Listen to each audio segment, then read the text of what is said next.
ఈనాటి కేంద్ర బడ్జెట్ చాలా నిరాశపరిచింది. నిరుద్యోగ యువతకు, రైతాంగానికి, ప్రత్యేకంగా ఆంధ్రప్రదేశ్ ప్రజలకు 25 మంది ఎంపీలు కేంద్ర ప్రభుత్వానికి, ఎన్డీఏ ప్రభుత్వానికి మద్దతు తెలుపుతా ఉన్నా ఆంధ్రప్రదేశ్కు గత దశాబ్దంగా చట్టపరంగా హక్కుగా సంక్రమించవలసినటువంటి ప్రత్యేక హోదా, మిగిలిన విభజన హామీలన్నిటి కూడా కలిసి నిధుల కేటాయింపు కానీ వాటి ప్రస్తావన లేకపోవడం ఆంధ్రప్రదేశ్ ప్రజలకు తీరని ద్రోహం మరోసారి చేసింది కేంద్ర ప్రభుత్వం.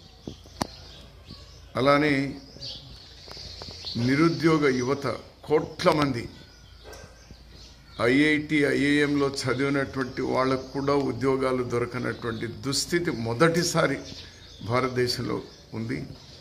వారికి ఎక్కడ కూడా భరోసా కల్పించలేదు. అలానే రైతాంగానికి సంబంధించి నిలువున మునిగిపోయిన రైతాంగం కనీస మద్దతు ధర పెంచమని, దాన్ని చట్టబద్ధం చేయమని అడిగితే ఊసేలేదు. రైతులు అప్పుల ఊబిలో మునిగిపోయినారు.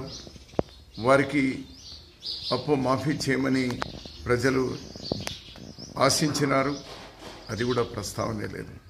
మొత్తానికి కేంద్ర బడ్జెట్ ఆంధ్రప్రదేశ్ ప్రజలకు, రైతాంగానికి, నిరుద్యోగానికి తీవ్రమైనటువంటి నిరాశకు గురి చేసింది.